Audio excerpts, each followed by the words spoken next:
There is a massive Game of Thrones theory masterfully confirmed in House of the Dragon. This series will be split into 7 parts. Part 1 will be the origin of the Grand Maester Conspiracy theory in A Song of Ice and Fire. Part 2 will be the first hidden proof of Grand Maester Conspiracy in House of the Dragon. Part 3 will be the events explaining the birth of the Grand Maester Conspiracy in Fire and Blood. Part 4, Part 5, and Part 6 will be the second, third, and fourth hidden proofs of Grand Maester Conspiracy in House of the Dragon. Part 7 will be the secret involvement of House Stark in A Song of Ice and Fire. Now, all 7 parts of this series have been completed and ready to be recorded. Part 1, the origin of the Grand Maester Conspiracy theory in A Song of Ice and Fire. Our story begins with Samwell Tarly. "There's no more time," Jon sounded sad. "You're going with Gilly." "Eastwatch, my lord? Or where am I?" "Old Town. Eamonn as well." "Maester Eamonn? But he's 102 years old, my lord. He can't..." "His life will be at risk, I am aware of that, Sam. But the risk is greater here. Stannis knows who Eamonn is. If the Red Woman requires King's blood for her spells..." A deep blue dusk was falling as they entered the Whispering Sound. Gilly stood beside the pro with the babe gazing up at a castle on the cliffs. 3 towers, Sam told her. "It's very tall," said Gilly. "Wait until you see the high tower." Game of Thrones Season 6 Episode 10. Sam and Gilly arrive at Old Town. "We light the way." The beacon on the high tower. "Do you know what color it glows when Old Town calls its banners to war?" "Green." Sam arrives at the Citadel. "You smell of novice." "I hope to be one soon." Sam drew out the letters Jon Snow had given him. "I came from the Wall with Maester Eamonn, but he died during the voyage." So Sam announces the death of Maester Eamonn. Part 1, Book 4 of A Song of Ice and Fire, A Feast for Crows. Sam hesitated a moment. Maester Eamonn believed that Daenerys Targaryen was the fulfillment of a prophecy. Here he talks to book version of Archmaester Marwyn, who is very different in the books than he is in the TV show. Eamonn would have gone to her if he had the strength. He wanted us to send a maester to her, to counsel her, and protect her, and fetch her safely home. Sam tells him about Maester Aemond's last words before he died, and his dragon dream. "Did he?" Archmaester Marwyn shrugged. "Perhaps it's good that he died before he got to Old Town. Elsewise, the Grey Sheep might have had to kill him."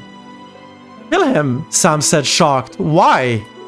"If I tell you, they may need to kill you too." Marwyn smiled a ghastly smile. "Who do you think killed all the dragons the last time around?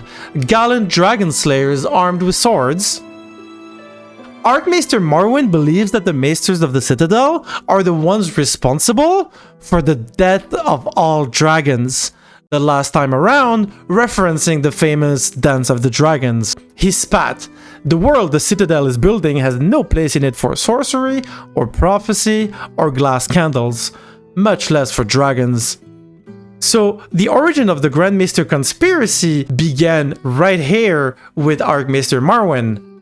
Ask yourself, why Aemon Targaryen was allowed to waste his life upon the Wall when by rights he should have been raised to Archmaester. His blood was why. He could not be trusted, no more than I can. And this is the last time we saw Archmaester Marwyn in the books. "What will you do?" asked Alleras the Sphinx. "Get myself to Slaver's Bay in Aemon's place. With fair winds, I should reach her first." Marwyn glanced at Sam again and frowned. "You should stay and forge your chain. Tell them how wise and good they are. Tell them that Eamonn commanded you to put yourself into their hands, but say nothing of prophecies or dragons, unless you fancy poison in your porridge." And here ends the origin of the Grand Maester Conspiracy with Archmaester Marwyn. However, it continues in Book 5 of A Song of Ice and Fire, A Dance with Dragons, with the Lady of Barrow herself, Lady Dustin of House Dustin. When Roose Bolton, the new Warden of the North, learns that King Stannis Baratheon has left the Wall, he decides to move Ramsay's wedding from Barrow to Winterfell. Theon Greyjoy, who travels in Lady Dustin's retinue to Winterfell, sits beside her at the wedding feast, as quoted from a wiki of Ice and Fire. As Maester Medrick went to one knee to whisper in Bolton's ear, Lady Dustin's mouth twisted in distaste. If I were queen, the first thing I would do would be to kill all those grey rats. They scurry everywhere, living on the leavings of the lords, chittering to one another, whispering in the ears of their masters. But who are the masters and who are the servants, truly? Every great lord has his maester. Every lesser lord aspires to one. If you do not have a maester, it is taken to mean that you are of little consequence. The grey rats read and write our letters, even for such lords as cannot read themselves. And who can say for a certainty that they are not twisting the words for their own ends? What good are they, I ask you? And this is for me the heart of the Grand Maester Conspiracy theory, which originated from Archmaester Marwyn and is now finalized by Lady Dustin of House Dustin.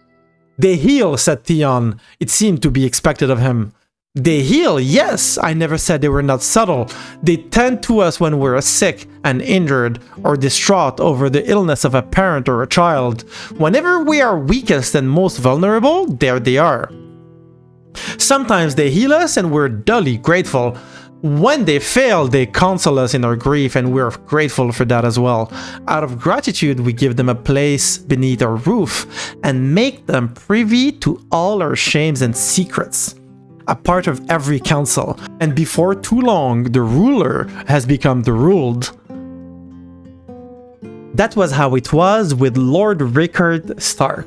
Maester Wallace was his grey rat's name, and isn't it clever how the maesters go by only one name, even those who had two when they first arrived at the Citadel. That way we cannot know who they truly are or where they come from, but if you're dogged enough, you can still find out. And this is where House Stark enters the conspiracy theory. Before he forged his chain, Maester Wallace had been known as Wallace Flowers. Flowers, hill, rivers, snow. We give such names to base-born children, aka bastards, to mark them for what they are, but they are always quick to shed them. Wallace Flowers had a Hightower girl for a mother and an Archmaester of the Citadel for a father. It was rumored. The grey rats are not as chaste as they would have us believe. Old Town Maesters are the worst of all. Once he forged his chain, his secret father and his friends wasted no time dispatching him to Winterfell to fill Lord Rickard's ears with poisoned words as sweet as honey. The Tully marriage was his notion, never doubted. So all you need to know for now is at the top of the screen there is a family tree representing Lord Rickard Stark and his 4 children. And Lady Dustin is claiming that the reason why Eddard Stark ended up getting married to Catelyn Tully is because his maester, who had a Hightower girl for a mother and an Archmaester of the Citadel for a father, was the one who convinced him to ally both houses of House Tully with House Stark. So we'll get back to this in part 7 with the involvement of House Stark, but for now let us jump to part 2. Part 2, the first hidden proof of Grand Maester Conspiracy in House of the Dragon. Please don't forget to like and comment on this video. I worked on this series for the last 2 months or so since House of the Dragon ended, and you could thank me by simply subscribing to this channel. I am Aegon the Informer, and you have been informed.